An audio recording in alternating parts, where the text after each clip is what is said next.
we wanted to share with you the games we keep at our cabin. And so first I'm going over the games we have at the cabin, and then we have a segment that we actually filmed at the cabin showing you how we store our games at the cabin. But rather than try to show you each one, mainly because, like you get 10 people in a cabin, it's hard to videotape anything without getting interrupted.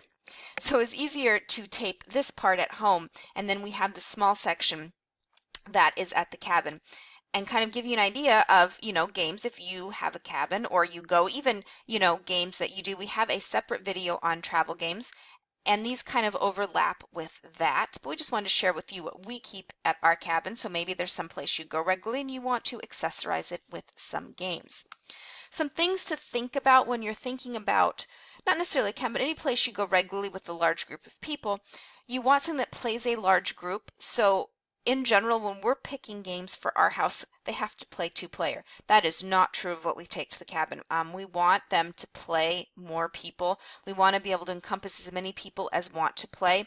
And often we have people stopping in and out, and we want to, again, be able to encompass people as they're in. And we like games that play smaller numbers, but we also want things that play larger numbers.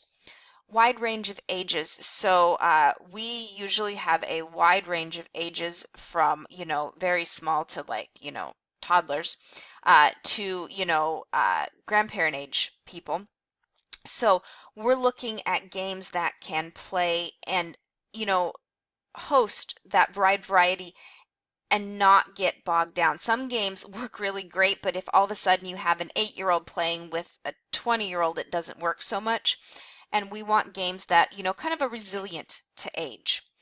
Size. So, we have some larger games in here because we brought in a bunch all at once. We do often think of portability and what we bring in and out. And if, maybe you're thinking of making like a box that you're going to take when you go to certain places, size does matter. And so some of these we particularly picked because of their small size. And I wanted to point those out to you, because I do think that often matters. And you might not have, we don't have a ton of storage space. And again, we're going to show you our storage space at the end here. We don't have a ton of storage space, so we do think about size of boxes and what's going to fit. And we do sometimes change out, and I'll talk about that at the end as well. So this is mostly in alphabetical order is what this ended up in. So this is hearts. Really and truthfully, it's hearts with a board, but it's, kind of for us, it's thematic. I found it somewhere and was enamored of it, and it ended up at the cabin because it's hearts, and might as well play it there. This is two-player only, which is not something we would normally, but we ended up kind of playing it a ton at home. We had it for years, and then we were kind of like, we're kind of done with it. We took it here because a lot of times what happens for us is everyone but us goes to bed, and so we like having games like this that we can quickly play. And this is really just poker rules. You're trying to get, so many of your pegs, so many different battle lines. You have all these different, they're little pegs in front of you, and you're trying to win each one. And as soon as you win one decisively, you get to pull it your side. When you have so many on your side, either so many in a row or so many total, you win. But how you're comparing is just basic poker rules, so easy and quick to teach. Bunko, I was looking for something that played a lot of people, easy to teach. This fit in. I just picked this up to bring up. This our youngest son loves. This is Cardline Animals, and all you're really doing is you're comparing. So you have one animal, so say you have a moose, and you can either do length, you can do weight, or you can do age, so average lifespan. And then you pick one of these, and we usually play 3 games back to back doing one of each. And your animal, you have to pick one of the animals in your hand and decide, is it before or after? Or as you get more, you might have to put it in between. And what's nice is that you can be surprised by a lot of these facts. And so a lot of times it doesn't matter. Some of the kids do better because them being in school, a lot of times they actually know more about these facts than some of the adults do. But it's just fun, it's easy, it's quick. As I said, the kids really enjoy it. Katan Dice. If you like Katan, this is the little quick portable version of it. It plays in a much less time, and it's tiny. So this is a great little roll and write. If you like Catan, you're going to like this. There's 2 sides, so you have some choices. And our kids enjoy Catan, so this works well for us. And again, it takes up no space. Codename Pictures is a great group game. This plays a wide group, and that's really nice because, as I said, this can play, you need at least 4 people, but you can play as many as you want because you're really just playing 2 teams. And it works really well with people who know each other well. And we usually go up in a family group, so obviously we all know each other pretty well. And it's fun because you can give some pretty interesting codes because you can use, kind of hidden clues. So, well, that adds, a whole layer of fun to itself. And we usually play several games back to back. And the nice thing is this does support a wide age group because except for the person giving the clues, really you're just guessing. And so the little kids can guess as well as the older ones. And so while you might not want to let the 5-year-old be the clue giver, they can easily be a guesser. This actually is a new addition for this year, and that it is Dungeon Mayhem, and our kids love it so much they wanted to bring it, and I didn't want to haul our big box. We have all the expansions in a big box. I was worried they were going to come out of order, so we just bought a new copy of the base game and took it to the cabin to leave. And it's a ton of fun. It's quick. It's easy. It's a take that game, which the kids enjoy, but it's over so fast you don't get mad at each other, which in a small cabin, not good if you get furious at each other. So this was a new addition this year that our kids are really enjoying. This is just one of the classics, and again, the kids like it, so it's there. This is, if your kids like Minecraft, this is quick, it's easy, and it feels like Minecraft. I would say Minecraft Biomes and Builders is the better game. We have that at the house, but it is much bigger. This is tiny. It's a little card game size box.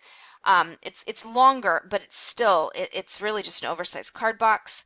Quick, easy to play, and the kids always enjoy it. And as I said, it really does feel like Minecraft. This is the best version, in my opinion, of Monopoly. Our kids love it. We have the deluxe version at home, and we bought the basic version for the cabin. The thing about Monopoly is attrition. You have to go until everyone is killed, right? Until everyone has went bankrupt. This is a timer. You go until you beat all the bosses. You're done. It never overstays its welcome. The kids love it. This is just the base game, but we bought some of the expansion packs, and so we have a few extra of the characters. We have all the extra characters here at the house, and as I said, the deluxe edition, but then this is just the base version, and we play this every time we go to the cabin. This is totally Alaskan themed. We always go to the cabin in March while the Iditarod's running. We always end up playing it. It's just a roll and move. The cards literally look like they were typewritten. It was printed in the early 80s. It looks like it. And then funny story, we pull it out because this is a game from my childhood. We drug it up there. We're playing it. We've missed some of the pieces, but that's okay. The toy factor's great. The little kids love it.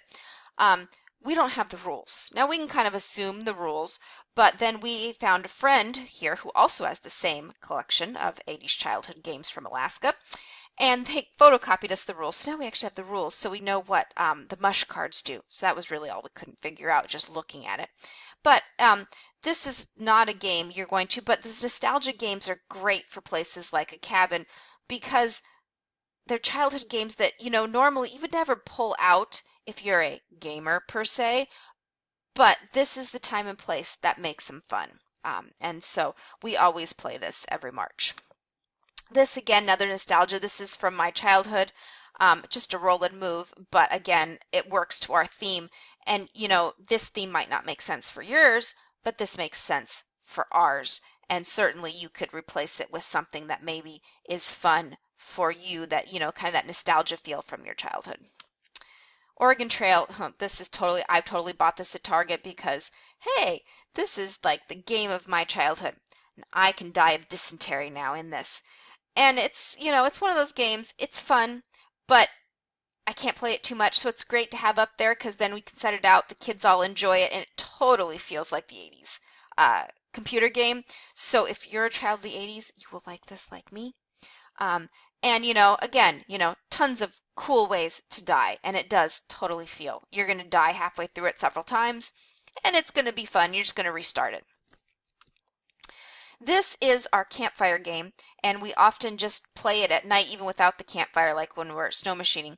And you just grab a bunch, and you pass around till you're out. You count up Oh, someone won. No one cares who won. It's just the fun. The nice thing is it's a trivia game that you don't have to know anything definitely. It's like how many miles is it from the Earth to the Sun? You have to come up with a rough estimate, and you come up with it as a group, and then the person holding the card has to decide if they're over or under. And so again, you don't have to know the specific fact. And so you don't end up feeling like I never, you never get it right. Like some Trivial Pursuit, no one can get that one category right. This, it doesn't matter. And again, you just play till you feel like you're done, and you just count up and decide who won. And again, no one ever cares or remembers who won, but it's fun. And a lot of times we just play in the evening. We'll just play until, we're kind of sick of it and then move on. It's mostly dates and science, which works well for most of us, as that's what we know. So, if you're someone who likes a lot of sports trivia, maybe you can find a game that has sports trivia instead of this. Although there is some interesting trivia things. It'll be like, how many home runs did so-and-so have? We never know those, but we come up with interesting guesses and then try to do that. If you like Pandemic, this is the tiny version of Pandemic. We bought it, like, ooh, new, let's try this. And we realized at home that we're never going to play it because we'd rather just play the full Pandemic, or we have all the versions of Pandemic, like Pandemic Iberia. We're going to play those instead, but it's perfect for the cabin because it's a very small box, it's a small board, and it's a quick play. So if you like those co-ops like Pandemic and you're looking for something a little bit lighter and a little bit smaller for a cabin experience, this is definitely the game to take that. So that's why this ended up here. This is a silly little, it's instead of dice, you're rolling pigs and you're massing it up. Again, from my childhood, but it's fun, it's amusing. Pinochle. We almost always play Pinochle because that's, again, a game we enjoy. We play double deck, 4-player, partners Pinochle, and we almost always play a full game. We also have regular playing cards there, and we'll play things like Rummy and Canasta.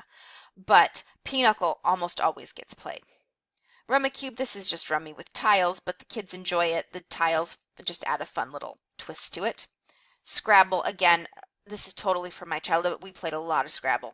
And so this was, kind of a, oh, we have to have Scrabble up there. Skippo, we played a ton of Skippo, and again, that just fits in with the card decks. It's easy to teach. It's fun to play. You can play it with regular decks of cards if you want as well, too. Sushi Go, if you want something a little bit more gamery, this is a drafting game, but it's tiny, it's easy and quick. I can teach this one to someone in 5 minutes. My mother plays this without any trouble at all, and you can just kind of pass and go. So, and it plays up to 5, which is a good round number for a cabin. This is good for the kids. It's just a cute little game. The Game Right games are always, I think, we've seldom had one that doesn't hit. This is card lines, but with dates. We have the American history up there one. There's a bunch of different ones. Like there's a scientific one. There's a discovery one. So lots of different ones. There's a geography version of these. And so we just have a couple of different versions because they're quick, they're easy, and, in general, most of us enjoy kind of the little bit of trivia that goes along with them, but you don't have to feel like you have to know anything exactly. This I picked up at a thrift store somewhere, and it's actually got more strategy than you think for a roll and move. It's almost got a little bit of pick up and deliver with it, but it ended up here because it's not, super involved, but it's fun on time. And then Uno, the kids enjoy Uno. And that's what we have there. So that gives you an idea. This year we also brought with us 5 Crowns and the Great Dalmuti, which then ended up going home because they weren't actually our games. Other family members brought them, but those are also great additions. I would say, again, with my first slide, some ideas of what you're picking, but I think fun games, I think a mix of games that are nostalgia childhood games mixed with a little bit more, gamery games is a good mix. You want to think about games that a wide group of people are going to enjoy. And so those nostalgia games, to me, those are a lot of fun. My husband doesn't always agree, but I do. And that's where I play those type of games. So as I said, the next part of this is going to jump to showing you at our cabin how we have it stored. And again, to give you some ideas of what we've done to help us store them. All right, so I am going to say it. My wife wants to make sure we have a video about how we store board games up here. Due to the fact that the cabin has limited space, we've got drawers down there, we've got board games up here and up here because my father-in-law felt that it would be good to have some. And we've got some old beat-up games such as Pig Mania, which is Pass the Pigs, Alaska Pipeline, which is It's hearts. Politicized hearts. Got Scrabble and Roma Cube, but we've also got additional games down there, including what is played quite often, Mario Gamer. Boys still love that one, and it's a Mario we can put up with. You want to talk about this one, dear? Oh, yes. This is a 1980s Alaska game, but we're always up here for the Iditarod, so we play much the Iditarod. It's roll and move, but the kids like it. It's got good toy factor, so. Not sure it'll fit in this one. Okay. So, we'll put the rest up here in a minute, but this is a short, sweet video. Thank you. Bye.